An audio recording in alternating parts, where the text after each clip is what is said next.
as well as some of our presenters. The Motor City Freedom Riders are a Metro Detroit organization of bus riders fighting for better public transportation in the region. They've adapted a version of their transit organizing 101 training course that focuses on the history of transit in Detroit through the lens of race, class, and segregation. They use this session as a critical starting point because we must understand the historical roots of why our public transit is so fragmented and underinvested in, before we can figure out how to fight to expand and transform it. Idris Muhtar is a graphic designer based in Detroit. He grew up in Dearborn and currently lives in New Center. His interest in transportation is centered on environmental sustainability, social justice, public health, and economic development. He is especially interested in the application of visual communication and human-centered design to these complex issues in the public and nonprofit sectors. Idris is the co-chair of the Motor City Freedom Riders Board, which he has organized since 2016. Mason Hurd Ward is an organizer with the Motor City Freedom Riders, a Metro Detroit bus riders organization fighting for better public transportation. In addition to the struggle for transit justice, he also organizes for neighborhood democracy through his block club, the Warren Junction Community Council, and contributes to the popular education work for the Institute of Social Ecology. He lives on the west side of Detroit. I want y'all to take a warm welcome to the Motor City Freedom Riders. Thank you so much, Lawrence. So we have a presentation that we're going to be sharing with you all. Can everyone see my screen? Oops.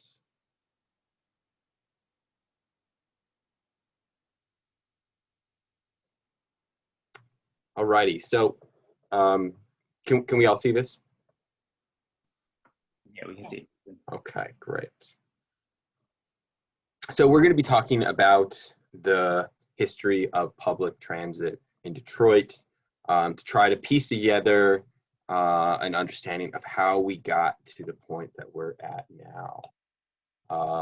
So as we said previously, we're a bus riders organization, deeply invested in fixing the broken system of public transit that we depend on right now, and just trying to figure out how we got here.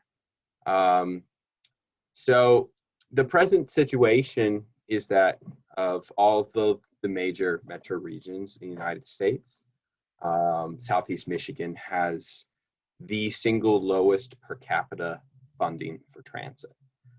We also have the highest levels of employment sprawl, which means the distance between where people live and where jobs are is greater than any other large metro region in the country. And we also have minimal cross-county connections between transit. That's to say our transit system is fragmented along county lines, making it difficult for people to move regionally. And so there's lots of explanations that people come up with for why transit in Metro Detroit is so inadequate and so underinvested in. One of the explanations that lots of people give is that, oh, it's because of the auto industry. The auto companies are so dominant in our local politics that they want to make the city run on cars. So we'll be talking a little bit about that some more, try to unpack those narratives. Another story that people tell to try to explain why transit is so bad in Metro Detroit is because of low density, that we're just too spread out of a region for transit to work very well. We'll be trying to unpack that one a little bit more as well. It turns out there's lots of regions around the country that have comparable levels of density to Detroit, but have far better public transit. And I think it's also important for us to keep in mind that the kind of density in our communities here in this region were political choices made as well, and we need to try to understand how that came about, that we achieve such levels of sprawl. This is really crucial for questions of environmental justice, because public transit is, of course, central to both decarbonization of the transit sector, of reducing the impact on climate that our metro regions have, as well as essential for the economic opportunity of working class people. A transportation system that's solely organized around automobiles is ones that shunts out people who can't afford cars or who have disabilities that prevent them from operating them. And so we really think that public transit is one of those areas that environmental justice activists need to take really seriously as a means of bringing together the causes of sustainability and economic justice.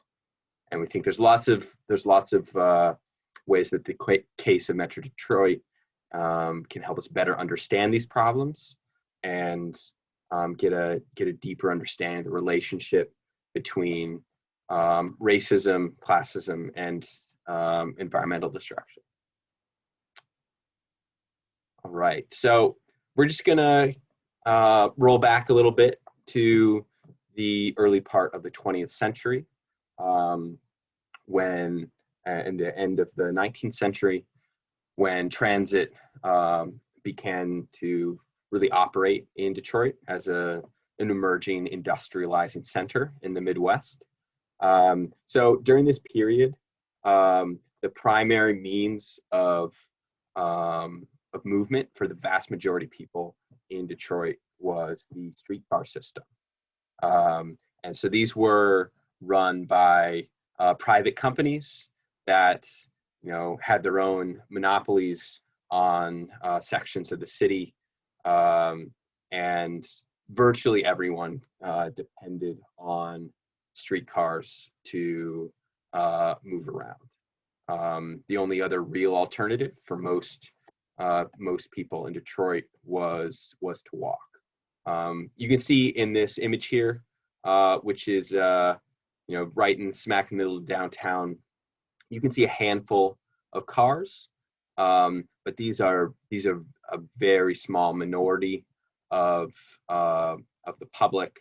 Cars are really in this time only a possession of wealthy elites who wanted means of moving around the city that separated them from the unwashed masses, so to speak. And so this is, in this early period, the built environment of the city and the dominant modes of transportation were those that were organized around mass transit, and that was the default in most major American cities at the same time in the early 20th century. Now the streetcars were also pretty unpopular with the public because they tried to gouge their riders. They were run for profit, and so there were some really interesting campaigns to try to bring them under public control, to make mass transit actually public transit. This was first attempted in the 1890s by the progressive mayor Hazen Pingree, and finally succeeded in the early 1920s when the city bought up the streetcar providers and combined them into the Department of Street Railways, which was, or the DSR, which is run as a public agency of the city of Detroit, committed to providing public transit around the city. And we'll be talking about the DSR quite a lot today. So as the city of Detroit was industrializing, it began to absorb migrants from all around the country and the world. Especially during World War I, there was both a labor shortage in heavy industries, as well as lots of new wartime jobs that needed to be filled for defense industries. And so immigrants from the Middle East, from Mexico, from Eastern Europe, and all over descended on Detroit for these kinds of industrial employment opportunities. That was also the case for Black Americans from the South. So beginning with World War I, people from the South began to migrate north and west to escape racial terrorism in the Jim Crow South, to escape their subordinated economic position within the sharecropping economy. And it began as just a trickle during the wartime years. And lots of economists and sociologists expected this migration of Black Americans from the South to northern cities like Detroit to end after World War I. But instead, that flood just grew and expanded. The real explosion of migrations of Black people from the American South to Detroit was during World War II, where there was an even more intense labor shortage, and Detroit had been christened the arsenal of democracy, of just a huge need for industrial workers, for the defense industry for World War II. And so over the course of this extended period, from the beginnings of World War I up until the early 1970s, about 6 million people, Black people, fled the South for cities in the Western and Northern United States. And today this is known as the Great Migration, and had dramatic transformations on the history of the city of Detroit. And so people in the South who were hoping to escape Jim Crow were seeking to avoid both white terrorist violence and their subordinated economic position in the Southern planter economy. And unfortunately, they would find both of those things when they came to Detroit as well. So this image here on the left is from some of the maps that were generated by federal housing agencies. You'll see on here that there are 4 colors of green, blue, white, and red. And what these maps were used for was during the New Deal, the federal government began subsidizing access to mortgages to make it easier for people to buy homes. But because there was such a strong presence of segregationists and white supremacists structuring these kinds of policies that were intended to lift up working class people, they had baked segregation into core of these kinds of like redistributive policies. So any home that was in a green or blue area was one that could be pretty easily refinanced and subsidized by the federal government during this period, basically from the middle of the Depression onward. And your home could only be granted those designations of green or blue if it was an entirely white community. And it's important to keep in mind that at this time did not include Jews. Jewish Americans were labeled within this system of classification as a separate nationality who were also undermining the status of these properties. Yellow areas were seen as high risk, of places where that might become risky investments. And then anywhere that Black people lived in any numbers was given a red designation, which could not qualify for any federal support. And then the other real nail in the coffin here is that these subsidized homeowners loans could not be used to desegregate any community. So it was illegal for these agencies to give a Black family a home to move into a green or blue part of this map. And so this whole system is called redlining, and is the means by which federal housing policy basically imposed a racist social engineering program to ensure that Blacks and whites did not live in the same neighborhoods.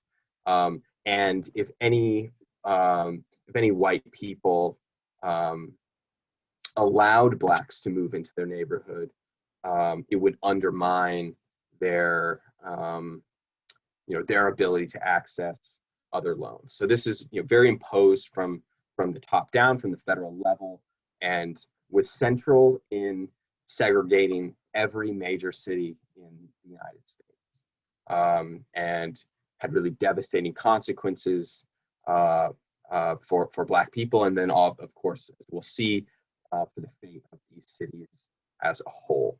And so the intensity of segregation in Detroit in this period is something we really need to center as we try to explain the problems that we're facing today, where the color line has shifted, but is still of the utmost political importance.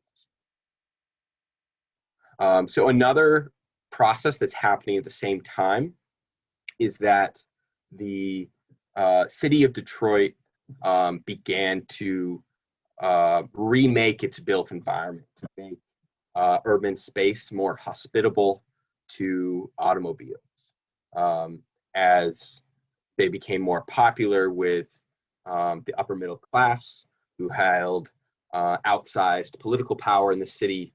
They could wield that to basically transform street space into something for people into something for cars.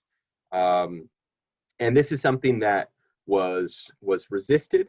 The vast majority of people this time did not have cars, and their colonization of road space had serious negative impacts on people's safety. One of the interesting examples of this is like the invention of jaywalking as a crime, which was really an effort by automobile owning elites to enshrine in law the supremacy of cars over the road. But we really see this taking dramatic shape with the destruction of physical buildings to make way for cars. So you can see here on the right, this image, well, this is actually a before and after, I believe, of Michigan Avenue. So here on the right is the demolitions of everything on the south side of Michigan Avenue, so that road could be expanded. And if you drive down Michigan Avenue today, you'll see a pretty stark difference between the north side of the road and the south side of the road, where all of the old buildings only exist on the north side. And that's because they were all destroyed in the 20s in order to expand it, to make it easier for automobile traffic to move around. Similar things were done on Woodward and other roads, where they would just demolish a whole side and expand it to in an attempt to reduce traffic congestion. So this whole period is defined by kind of totally transforming what urban space was intended for, in order to make automobile use more convenient. So here's some like more visualization of some befores and afters to get a sense of how extreme this process was of huge sections of the city being destroyed in order to make space for automobile infrastructure.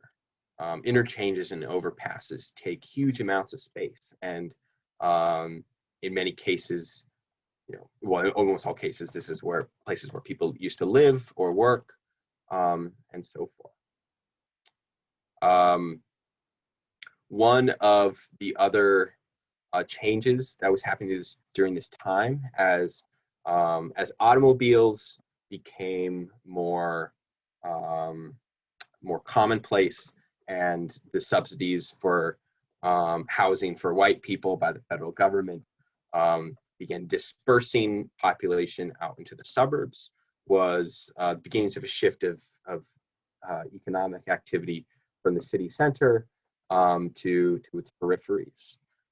So over here on the right is, well, I should start here on the left is the first American mall formed by Hudson's. It's the Northland Mall.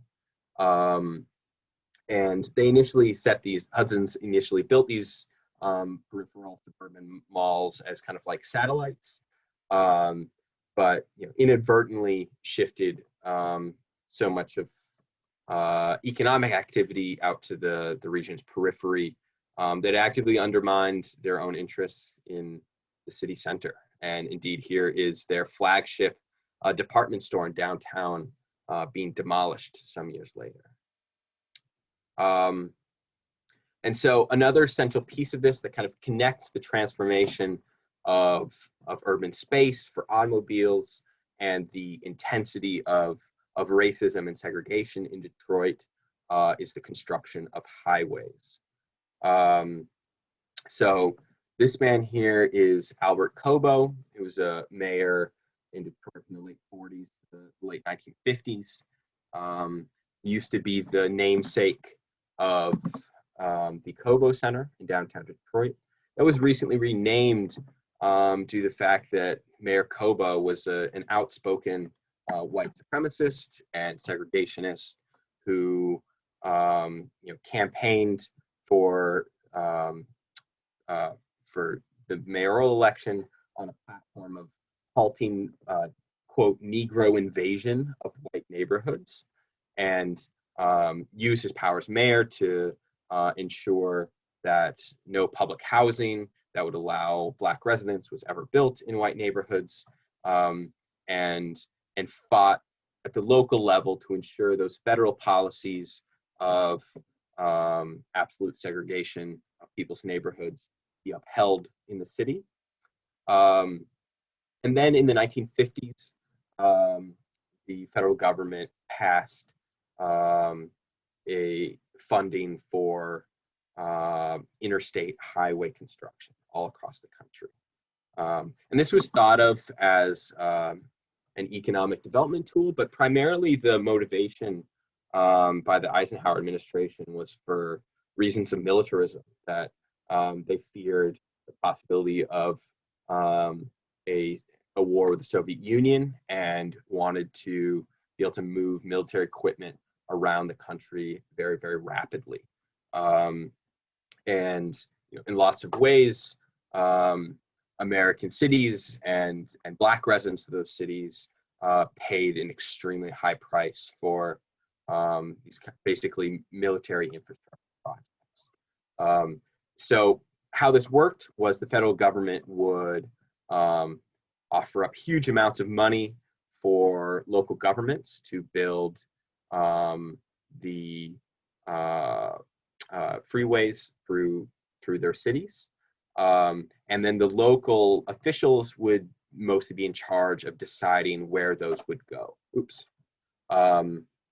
So in almost all cases, those local officials opted to plow these freeways and highways right through the middle of Black neighborhoods. And so these were termed forms of quote urban renewal or slum clearance. Basically, they would use the money from the federal government to make it easier for them to destroy Black neighborhoods. And one of the slogans of resistance to this at the time was that urban renewal equals Negro removal. It was very obvious to everyone at the time that these kinds of massive construction projects were in large part intended for the destruction of Black neighborhoods. And one of the other crucial pieces that we need to keep in mind here is these were not only immediate violence towards Black Detroiters, but also part of creating the conditions for white flight. I mean, the vast majority of working class white people in the city of Detroit depended on employment inside the city. And so it wasn't economically viable for them to head out into the whites-only segregated suburbs.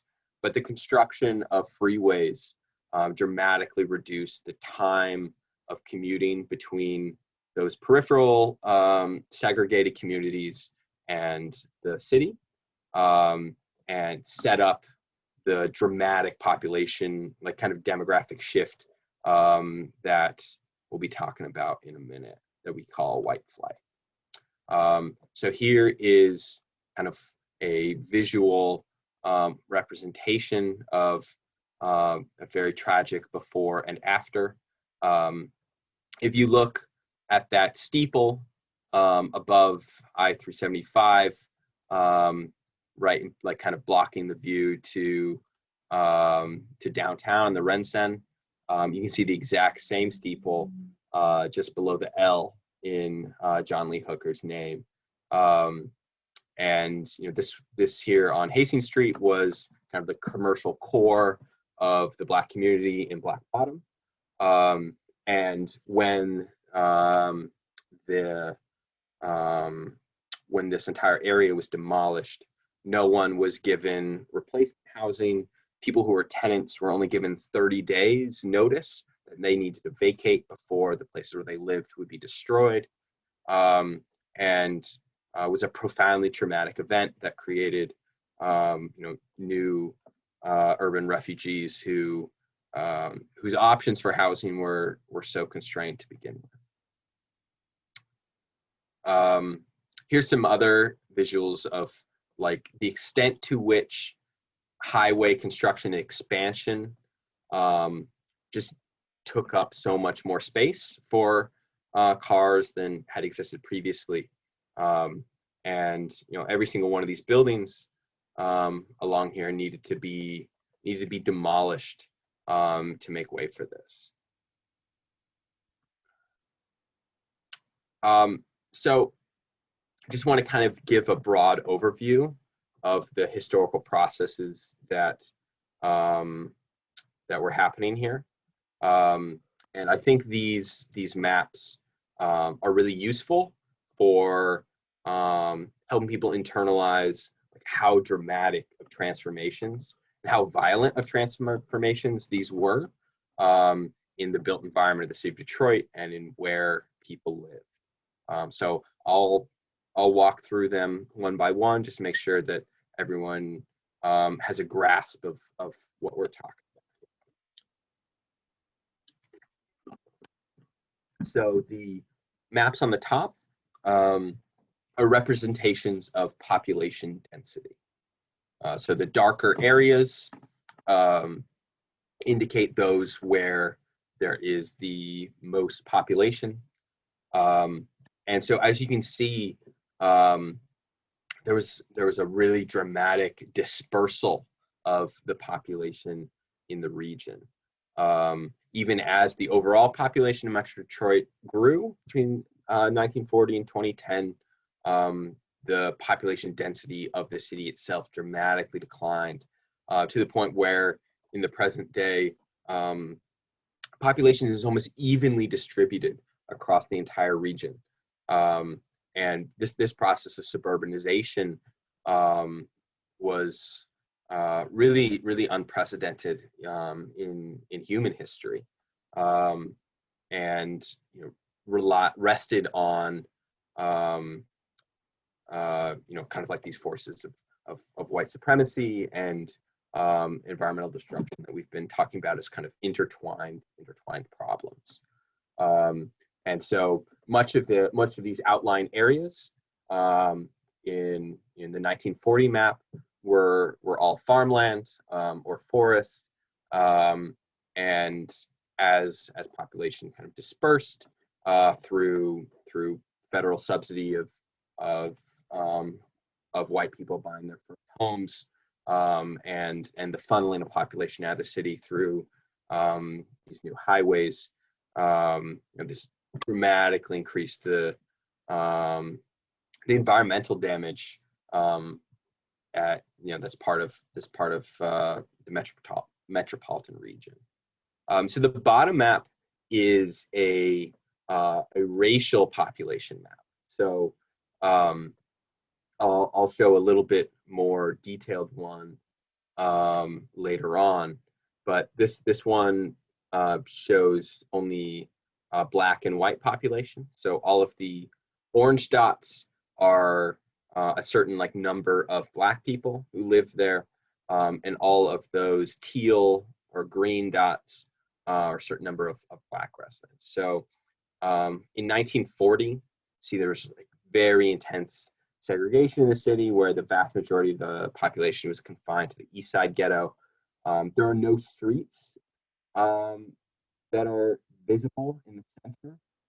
You can clearly see the line of where Woodward Avenue is, because that was the quite violently enforced color line in the city of Detroit, with only a few other communities outside of that.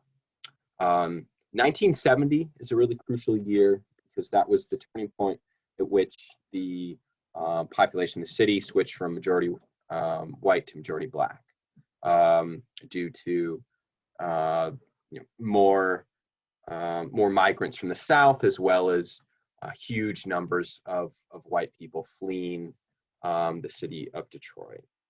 And then the most recent map shows basically how the color line shifted to the city boundaries, where you can clearly identify the lines of segregation with the boundaries of the city of Detroit itself. And so here's a more detailed map that also shows Latinos, who are yellow, and people of Middle Eastern and Asian descent. And you can make out Dearborn, Hamtramck, and very, very clearly 8 Mile Road as the main racial barrier in Detroit. And that has been kind of like the defining line that has broken attempts to expand and improve public transit around the region again and again and again.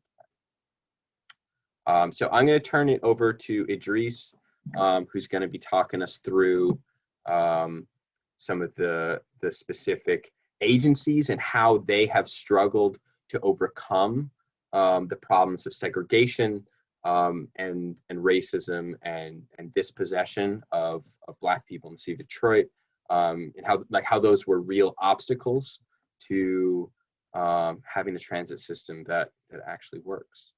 And Idris, just let me know whenever you want me to click to another slide. Great, thanks, Mason. Yeah, so I'm actually going to go over some of the politics of transit in Metro Detroit and how a lot of the problems that Mason just identified sort of also manifest through how we actually implement transit in the region today and the different agencies that exist. And I'm actually going to start with DDOT, which is the major transit provider in the city of Detroit, and actually the biggest transit agency in the state of Michigan. DDOT is an agency that covers the city proper. So it has a service area that covers most of the city and some lines that touch some of the surrounding suburbs, just, in Southfield and Dearborn and a small part of Livonia as well. But next slide, Mason. So as Mason mentioned earlier, historically, DDOT started as the Department of Street Railways, which were originally a handful of private streetcar lines that were made into a public agency in the 20s. And they had, coverage across the city. There was actually a lot of usage by the residents of Detroit. It was one of the first major ways that people moved around the city, and a lot of development was organized around these lines. And they were also connections to different factories and workplaces around the city. Next slide, Mason. So I think an important conversation to have here is about exactly what happened to our streetcar system, because I think a lot of the mythology around why transit is the way it is in Detroit is that the auto industry sort of bought up all the streetcar systems across the country and removed them so that transit would be bad. But I think it's important to sort of examine this through the trends at the time.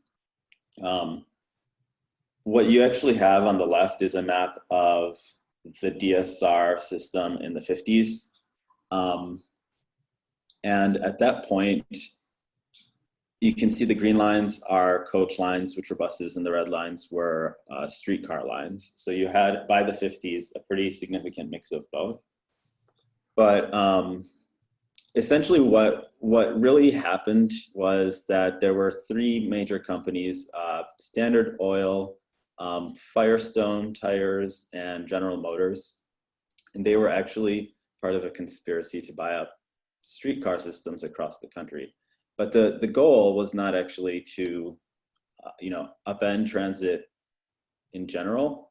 It was more to monopolize the transit system so that cities were purchasing more buses that were produced by General Motors that ran on petroleum rather than electricity like streetcars were. And they were on rubber tires. And so that sort of was a big incentive for these companies to own and replace the systems with with buses. Next slide, Mason. Now, since it was run by a public agency, since it was a public agency starting in the 20s, the Department of Street Railways actually ran pretty robust service. But as the city's decline progressed and population spread throughout the region, there was a much smaller tax base for them to run service on within the city. What you actually see here is that in 2012, right around the time of the bankruptcy, DDOT cut a lot of service in the city, and this sort of maps how severe the cuts were on different lines, with some lines being eliminated completely at this point, most lines seeing some level of service reduction, up to 30 hours of service reduced per week, service time that the buses are running.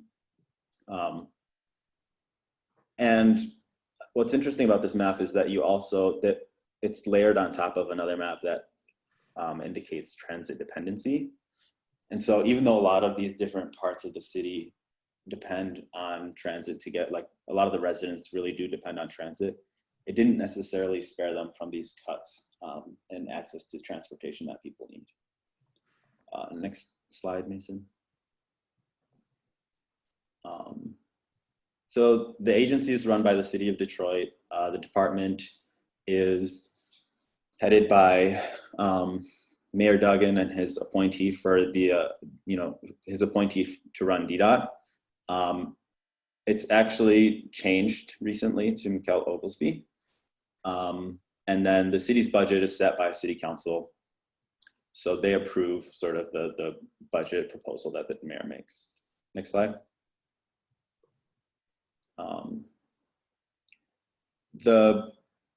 The city of Detroit budget is generally, it comes from property and income taxes.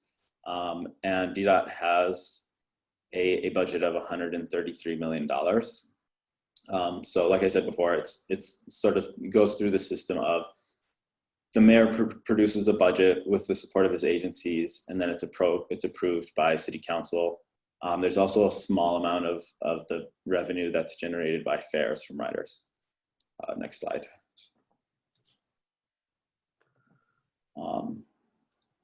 So the next agency that I will talk about is SMART, which is the Suburban Mobility Authority on Regional Transportation, for regional transportation. And they operate in the Tri-County area, which you can sort of see on the right. It's Wayne County in the south, Oakland County, and Macomb County. And it's really important to understand how the SMART system came about, and why we have sort of this two-part transit system and sort of the dysfunction that exists within it. Next slide, Mason. So a lot like DSR, the SMART system originated as a number of privately owned and disconnected railway systems that actually span the region. One of them being the Detroit Interurban Railway, which provided service as far as like Port Huron, Ann Arbor, Farmington, Pontiac. A lot of these cities were originally actually developed along these rail lines. And that sort of, I mean, even lines that went all the way up to Flint. And over time, there were also separate bus lines and smaller agencies that formed in suburbs like Royal Oak and Dearborn. And they later in the 60s and 70s were consolidated into a public agency as trends started to change in ridership. And they were brought together under a public umbrella. Next slide, Mason. So the agency that first sort of consolidated all these small private transit operators in the suburbs was SEMTA, which is the Southeastern Michigan Transit Authority. And they operated all of these different systems that existed in the suburbs at the time. And even we at that time in the 70s had a commuter rail system that went from downtown up to Pontiac along the Grand Trunk rail line. One of the goals of SEMTA was to basically bring together all of these different transit systems, identify a stable source of funding, and create this regional transit system that up to that point, Detroit did not have, and it didn't serve this new metropolitan area that had developed due to sprawl and metropolitan growth. Next slide, Mason.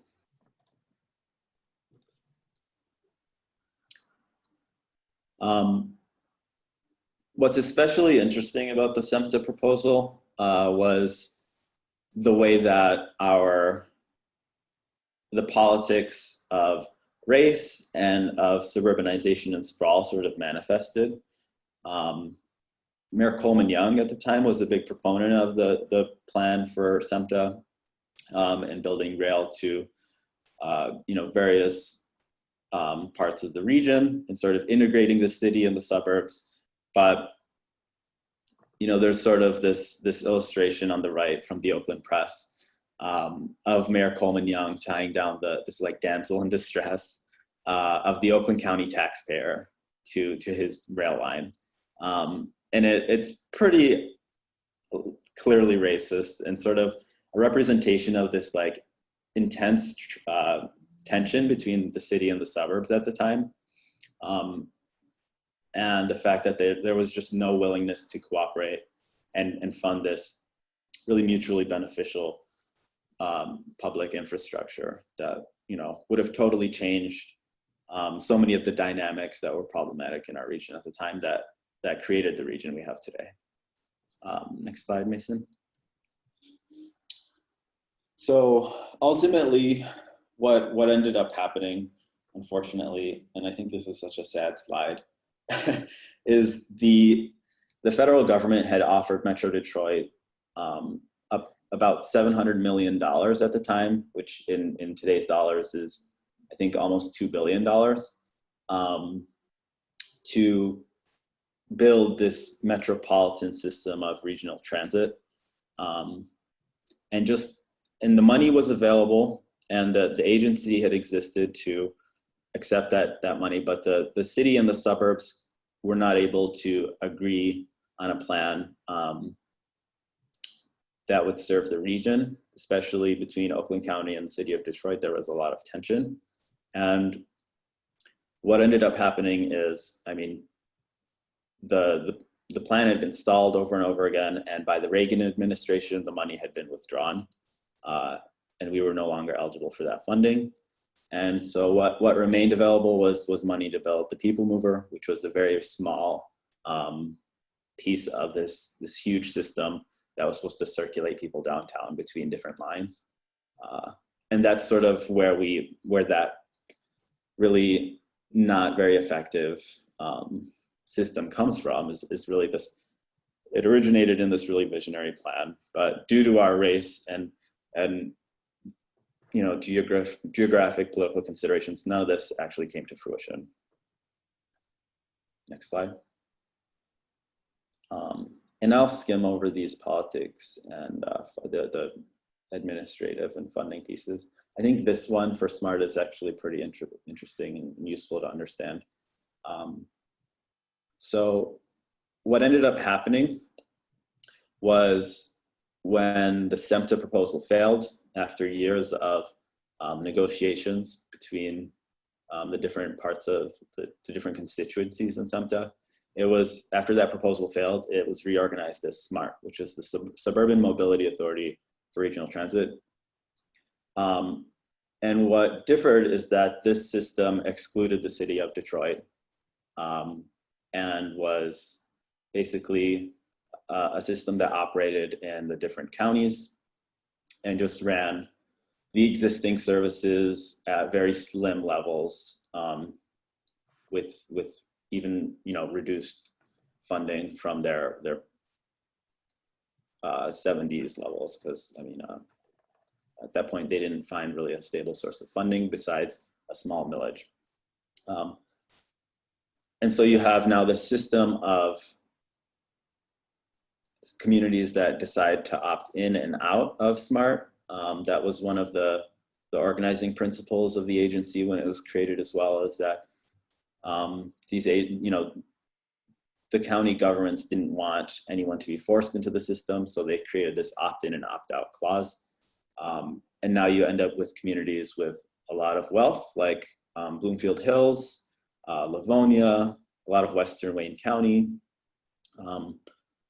most of the Oakland County that opt out of the plan. And so you have this very Swiss cheese system of transportation. What's interesting about what you see on the right is Macomb County is a fully opted in county. The county commission decided on that. And you know, we've heard in the past that the actual reason for that happening is the county commission put up a vote for a full county opt-in with the intention or the belief that would actually, voters in the county would actually vote it down. And so none of the county would participate in the system. But unfortunately for them, voters actually ended up supporting it. And now the county is one of the few places in our region where it's fully funded across the entire county. Next slide. Okay, so the next agency that I'll sort of talk about is the Q line. And I think there's a few interesting pieces about this that are just worth highlighting in contrast to the other agencies. So in the early 2000s, there were public plans to build a light rail from downtown to 8 Mile, sort of in place of the Woodward bus, one of the heaviest used lines in the region. And that was sort of a project of the city, but it was basically rejected by state and federal lawmakers, I believe. And what ended up happening after that plan was rejected, rather than building a BRT line as a replacement, or some bus-based system. The private community created this public-private partnership, originally known as M1 Rail, now branded as the Q Line, to sort of create this 3-mile streetcar from downtown to the boulevard, sort of just in the core of the region, about 3 miles of what is probably originally a 7 or 8 mile stretch, probably a little more than 8 miles up to the border at 8 Mile. And what's unique about this is that it's basically driven by the corporate community. You have major stakeholders like Quicken Loans, the hospital systems, Henry Ford Hospital, DMC, the university, DTE, and they all sort of invested private money that created this single rail system that also brought in some state funding and federal funding, about $47 million, and then over $100 million in private capital for this project. I think the important things to pay attention to here is that, as a lot of people have learned, it's actually not more effective than your traditional bus. There's a reason in the past that a lot of buses were actually promoted over streetcars, and that they were better able to navigate city streets and obstacles in the streets, and it cost less because you didn't need to build rails in the street. But in spite of that technological difference, they insisted on developing a more expensive streetcar alternative because the Q Line did two things. It encouraged over $8 billion in development in the core, and it also sort of drove the interest of private property owners in the greater downtown. So it was not primarily a means of serving the public for their transportation needs, but more of a tool of economic development. Next slide. And this is the last sort of agency that I'll review. And it's sort of a peek into the potential of future transit in the region. The Regional Transit Authority is an agency that was created in 2012 to sort of oversee all transit in the 4 counties.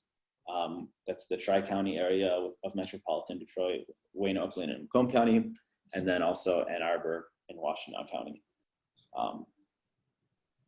And I think you can go to the next slide, Mason. In 2016, the RTA put forward its first plan to sort of integrate all of these systems. It was a pretty robust plan with BRT on the major corridors, and some cross-county connections that don't exist under the current system between the city of Detroit and the different counties that comprise of the RTA. Next slide, Mason. And unfortunately, the proposal in 2016 failed. And what you'll see actually is that this map looks pretty similar to some of the other maps we've seen, in that the support for transit pretty closely tracks patterns of urban development, race distribution in the city. And so you have places like Detroit and Pontiac and Inkster, and then also more densely populated places like Ann Arbor and Southeast Oakland County, with cities like Ferndale and Royal Oak that support transit more strongly, and then the rest of the counties in the region are largely against transit. I don't think I need to go into this. This is another proposal in 2018, and the RTA is sort of organized by, you can go to the next slide, Mason. It's sort of run by the county commissioners or the county commission for the 4 counties, a representative appointed by the mayor of Detroit, and a non-voting chair appointed by the governor. Now, what's important to understand about the RTA is that it would actually raise our funding system to be on par with our peer regions across the country. So we would be about middle of the pack when it comes to funding, just around, like similar to Atlanta and Columbus or Nashville. And I mean, by international standards, this is not a huge investment. You know, if you compare it to other major cities around the world, even if you just compare it to other cities in the United States, like if you look at Seattle, Chicago, this doesn't even include places like DC or New York. The amount of funding we're asking, you know, that this system is really proposing is not a ridiculous investment. It's pretty modest, but it still ends up as a sort of contentious issue in the region. And Mason, I'll let you wrap up here if you'd like. Yeah, so part of what we want to highlight here is the extent to which the deepening of racial segregation regionally has actively impeded efforts by bus riders and transit advocates to fix the transit system in the region. So we can see, like with SEMTA, you know, there was active basically racist fear mongering about how these would allow people from the city of Detroit to come into, you know, these all-white segregated communities. There's lots of similar rhetoric that was maybe a bit more veiled in the defeat of the 2016 proposal about how, you know, expanding transit, quote unquote, brings crime into our communities, things like that. And that's simply because our region has been developed along the lines of middle-class white people seeking to wall themselves off from Black neighbors. And, you know, almost kind of rightly identifies transit, something that provides people additional mobility, regardless of their class, around the region, as a threat to segregation. And so we kind of find ourselves in this interesting bind where public transit advocacy is kind of undercut by racism in the region and the need for you know, anti-racist work to create greater possibilities for better transit service and, you know, decarbonizing the transportation sector in the region. And also, you know, in some meaningful, impactful ways, actually expanding public transit is itself part of the fight for racial justice. Before we do any jump into any remaining Q&A time that we have, I just want to let everyone know that we have a whole training series that is about teaching people how to do bus rider organizing and fighting for better public transit in Detroit. This has kind of just been a tweaked version of the first part of that, and we'll be continuing throughout the next month or so. So please sign up on our website, and we'll post some links in the Facebook to if this is something that interests you and you want to be involved more.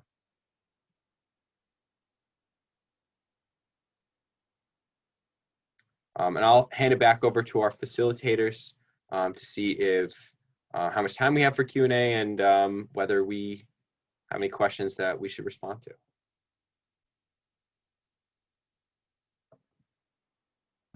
All right, I'm gonna say we have maybe time for like 1 or 2 questions, just to be respectful of everyone's time. Do we have maybe 1 or 2 questions? I know we don't have any from Facebook currently.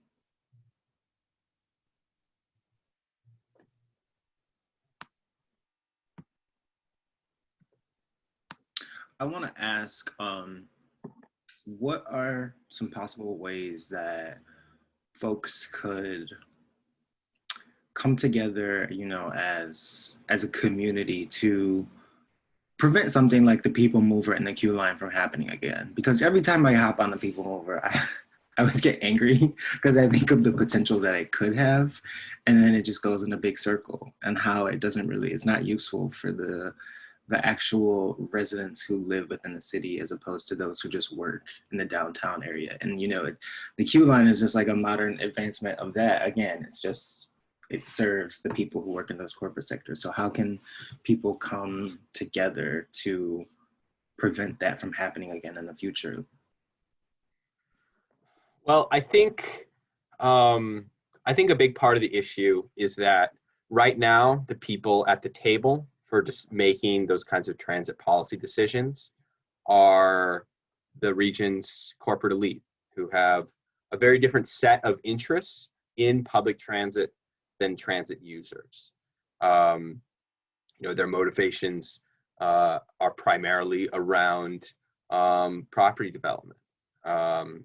And so I think the crucial missing piece, that's part of both why transit is underinvested generally, and when transit projects get built don't have riders' interests in mind, is that bus riders themselves are some of the least powerful people in the region.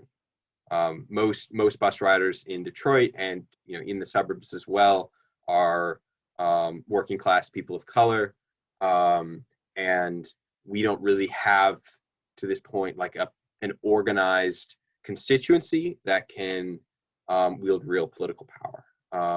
And so that's kind of what we're trying to do as an organization of riders, is build power for riders so that we can have a real seat at the table and fight to ensure that that transit projects are built with the interests of the people who will use them actually at the center. And I think there's lots of things that different kinds of community organizations can do to help in that fight, even if they're not themselves riders. And so like we've been trying to build relationships with other organizations that work on other issues that are impacted by transit, like education.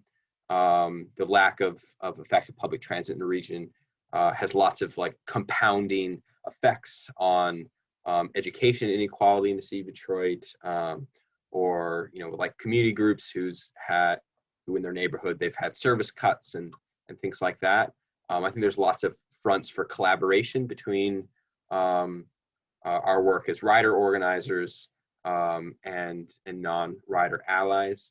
I think in the end of the day, we just need like a broad base of people who understand and are advocating for more comprehensive transit expansions, as opposed to localized pet projects of rich people. Yeah, definitely. All right. Well, we want to thank Motor City Freedom Riders, and thank you to everyone who has joined us today. Make sure you follow Motor City Freedom Riders on Facebook. And if you haven't already, please take a moment to check out the rest of our summit schedule at michiganej.org/MeJ Summit. And please register today. Thanks for joining us, everybody.